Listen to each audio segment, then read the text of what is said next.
Seorang anggota polisi ditangkap tim Satreskrim Polresta Bandar Lampung karena diduga terlibat kasus perampasan mobil milik mahasiswa. Polisi juga memburu 3 terduga pelaku lainnya.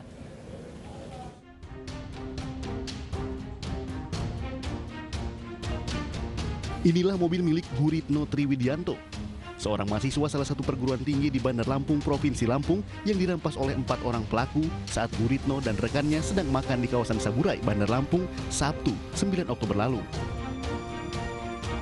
Pelaku mengancam korban dengan menggunakan senjata api, lalu mengikat tangannya dan membuang korban di perkebunan sawit di kawasan Bekri, Lampung Tengah.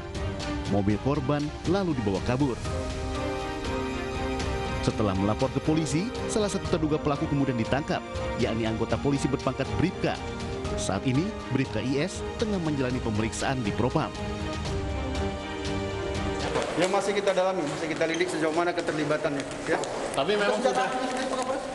Saya belum monitor. Tapi memang sudah kita lakukan penahanan Pak terhadap terduga ini Pak yang melakukan. Kalau memang bukti-bukti sudah terpenuhi ya kita. Anggota Polresta Bandar Lampung Pak Kapolres. Ya? Anggota kita Pak ya, emang benar. Ya, nanti kami kabari. Udah saya buka lagi. Ya, Polisinya gitu Pak. Sipil apa Kapolres? Ini masih kita kembangkan. Ya? Masih kita kembangkan. Polisi juga terus memburu 3 terduga pelaku lainnya yang identitasnya telah diketahui. Kasus pemerkosaan yang dilakukan mantan Kapolsek Parigi, Sulawesi Tengah terus berlanjut. Setelah pencopotan jabatan Kapolsek, pelaku juga menjalani pemeriksaan intensif di Propam Polda Sulawesi Tengah. Kapolda Sulawesi Tengah Irjen Polisi Rudi Sufahriyadi mendatangi rumah keluarga remaja yang diduga menjadi korban pemerkosaan Kapolsek Parigi Mutong. Dalam kunjungannya, Kapolda meyakinkan pihak keluarga akan serius dan profesional dalam penanganan kasus tersebut. Apa hukumannya kan kita kan profesional, sesuai dengan kesalahan yang berlaku. Apa hukumannya nanti kita lihat semuanya, kan lagi diperiksa oleh prosesnya. Tidak bisa instan. Kasus mesum yang melibatkan Kapolsek Parigi ini terungkap pertengahan Oktober 2021 lalu. Tidak terima mendapatkan pesan singkat yang bernada mesra dari Kapolsek, pacar korban melaporkan ke Polres Parigi Mutong. Dari hasil pemeriksaan, akhirnya terungkap korban telah berbuat mesum dengan Kapolsek. Korban mengaku dijanjikan pembebasan ayah korban yang mendekam di tahanan Polsek Parigi Mutong atas kasus pencurian. Sudah hadir maksud kami Ketua Harian Kompolnas Beni Mamoto dan juga penasihat IPW Johnson Panjaitan. Assalamualaikum, selamat malam Pak Beni dan Bang Johnson. Selamat malam. Selamat malam. Iya, saya ke Pak Beni terlebih dulu ya. Pak Beni, saya memulainya begini Pak.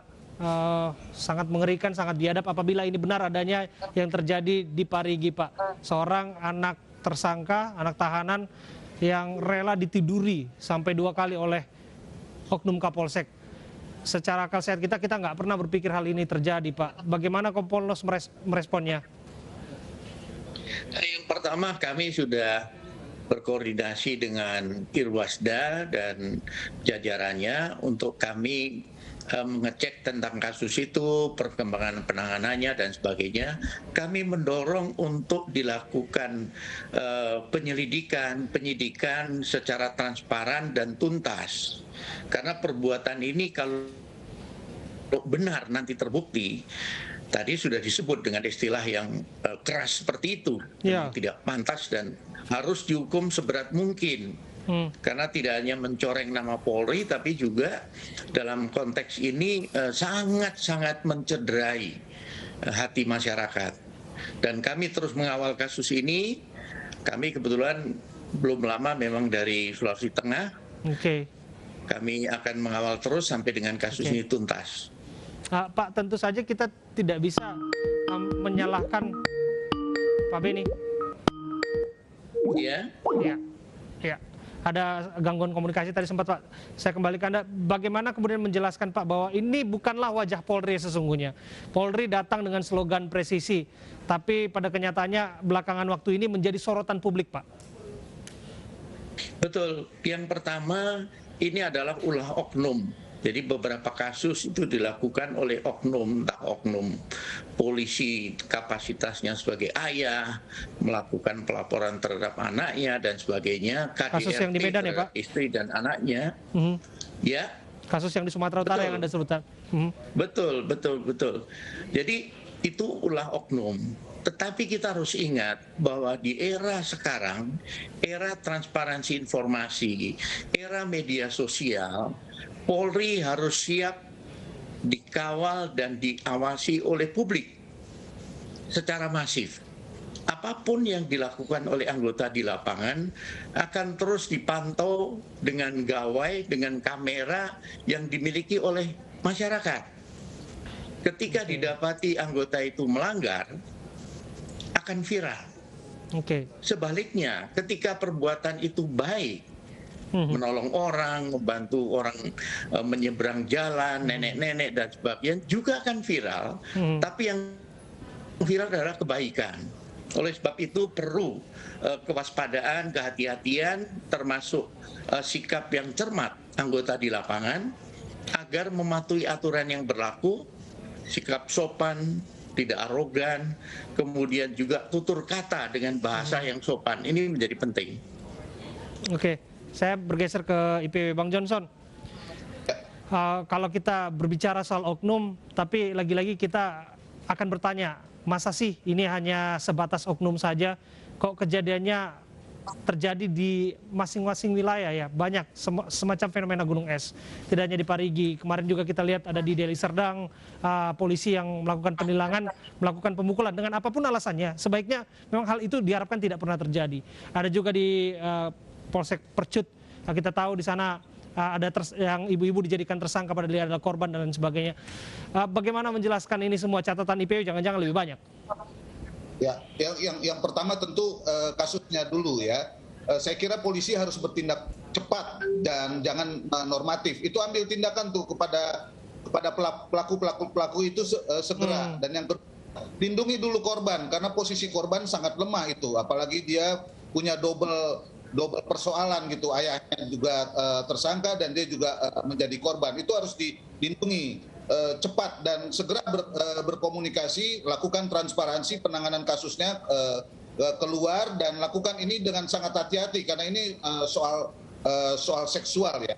Dan saya mau ingatkan kepada kita semua, terutama pimpinan-pimpinan yang di atas, segera bertindak cepat, jangan sampai media sosial lebih cepat dari humas polisi itu ya, supaya persoalan ini tidak bergulir ke persoalan-persoalan yang lain, yang terutama bisa menjatuhkan wibawa institusi kepolisian. Oke. Nah itu dia Bang, karena kalau kita lihat konsep yang digaungkan saat ini presisi, nampaknya diganti dengan konsep setelah viral baru ditindak. Ini banyak kasus yang kita saksikan, demikian adanya Bang, bagaimana menjelaskannya? Ya selain tidak presisi juga bisa oposisi kalau misalnya polisi merampas mobil orang begitu kan, itu udah lebih berbeda dari itu. Polisi melakukan tindakan seksual di kantornya itu udah bukan presisi atau oposisi lagi, opo meneh itu polisi kayak begitu tuh opo meneh. Dan itu jadi pertanyaan kita. Dan kalau ini terjadi terus-menerus, kita tidak bisa berlindung di balik oknum. Kenapa harus disorot dulu Bang Johnson? Kenapa harus disorot dulu oleh media sosial sehingga pada akhirnya viral, baru ada penegakan yang dilakukan, baru ada tindak lanjut yang dilakukan? Memang ada kelambatan bertindak yang terjadi di dalam tubuh institusi. Kadang-kadang malah yang terjadi pusatnya lebih cepat karena mungkin dia lebih cepat mendengar daripada pihak-pihak yang langsung menangani itu, ya. Nah itu ada banyak macam-macam. Ada problem budaya di sana, ada problem juga sistem pengawasan dan lain sebagainya. Menurut saya memang itu yang harus terus-menerus secara tegas kita perbaiki di dalam. Saya kembali ke Pak Beni. Pak Beni, kalau tidak viral, ibu yang ada di Medan, Sumatera Utara akan tetap menjadi tersangka, padahal dia diduga kuat adalah sebagai korban premanisme. Kalau tidak viral, seorang anak ini tidak mengakui bahwa dia ditiduri 2 kali agar membebaskan bapaknya dari tahanan, ini juga tidak akan terungkap dan diangkat dan mendapatkan perhatian publik. Mengapa harus ada istilah viral-viral ini baru semua bisa ditindak? Padahal kita tahu tugas kepolisian negara Indonesia adalah mengayomi dan menindak menjaga ketertiban umum. Ya betul, jadi memang seperti yang saya sampaikan di awal, pengawasan publik semakin masif dan begitu cepat. Ada satu kasus yang belum dilaporkan ke polisi, sudah viral duluan. Sehingga kadang kami ketika mengecek ke Satker setempat, mereka belum menerima laporannya. Nah, setelah ribut-ribut baru laporan masuk. Artinya dalam hal ini kami sendiri bersama pengawas internal, Irwasum, Irwasda, kemudian Kadif Propam, Kabid Propam, bekerja sama bersinergi untuk membangun kecepatan, merespon setiap informasi yang diterima. Pak Beni, mohon maaf saya potong ya Pak. Iya, dengan asumsi yang Anda bangun tadi, bagaimana kemudian seorang korban, misalnya dalam kasus dia dilecehkan oleh seorang Kapolsek, itu adalah otoritas hukumnya, kemana dia harus mengadukan, dia pasti takut, apalagi dia tahu bahwa dugaan kuat ini dilakukan oleh seorang penegak hukum yang punya kuasa di sana. Ya, kami membuka diri dari Kompolnas selaku pengawas eksternal Polri. Kami membuka diri untuk menerima aduan. Silakan buka website Kompolnas. Di sana ada slot untuk pelaporan dan pasti kami segera tindak lanjuti. Seandainya yang bersangkutan akan lapor di internal, merasa mungkin takut justru nanti membahayakan dirinya, kami siap.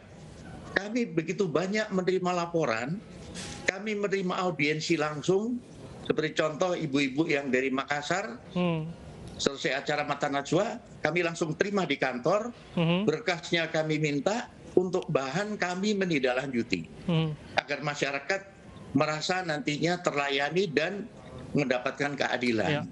Nah, saya mengapresiasi atas langkah Kapolri dengan mengeluarkan surat telegram tanggal 18 Oktober kemarin yang isinya jelas, tegas dan keras. Sanksi kepada anggota yang melakukan pelanggaran kode etik, disiplin maupun tindak pidana. Yang kedua, penekanannya adalah pengawasan atasan. Atasan yang tidak mengawasi, yang anggotanya melakukan pelanggaran, kena sanksi. Nah, inilah yang kami harapkan, langkah yang diambil dengan adanya acuan telegram itu, maka ada pembenahan dari jajaran Polri sampai ke kewilayahan. Ya, kita berharap Pak, kita berharap demikian, dan kita tentu saja percaya Pak. Kita juga saya kenal banyak perwira polisi dan lain sebagainya yang baik kok sebetulnya. Kita tahu betul bahwa di antara mereka itu banyak orang baik sebetulnya. Tapi apa jadinya dengan persoalan yang diangkat seperti ini kan, karena nilai titik rusak susu sebelanga. Setidaknya persoalan ini bisa diantisipasi ke depannya ya Pak ya. Terima kasih Pak Beni Mamoto, terima kasih Bang Johnson Panjaitan atas waktu Anda berbincang bersama kami. Polisi menetapkan 4 tersangka kasus pinjaman online ilegal di Kelapa Gading, Jakarta Utara. Sebelumnya polisi menggerebek kantor pinjaman online yang berkedok kantor ekspedisi pada Senin malam.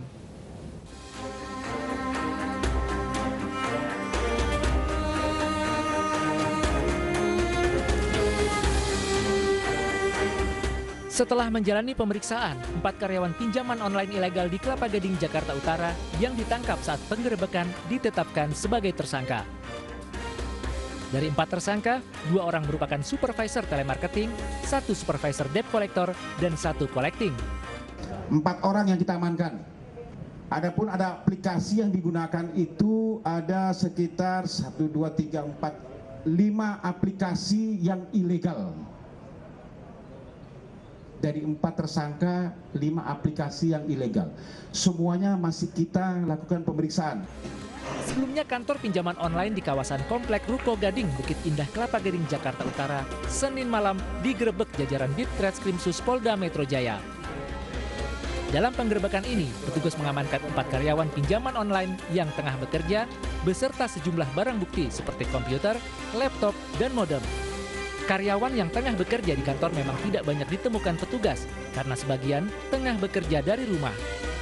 Dalam beroperasi, pinjol ilegal bernama PT ANT Information Consulting ini telah meminjamkan dana pada 8.000 nasabah dan memiliki 78 karyawan. Kita sekarang semua ini tidak akan bisa kemana-mana, ya akan kita tetap melakukan pemanggilan pada mereka. Dan perlu disampaikan bahwa saya memperingatkan jangan sampai adalah penagihan lagi nih. Mulai dari rumah ini yang bekerja di rumah, untuk sampai dengan saat ini tidak ada lagi yang melakukan penagihan. Kita terus memantau dan akan kita cari mereka-mereka ini, kalau kita panggil tidak kooperatif datang ya nanti akan kita ambil. Karena mereka harus bertanggung jawab. Saat ini polisi tengah memburu bos pinjaman online ilegal yang telah diketahui identitasnya. Seorang mayat laki-laki Parubaya ditemukan tewas di lokasi proyek pembangunan ruko. Kami kembali dengan informasi saat lagi.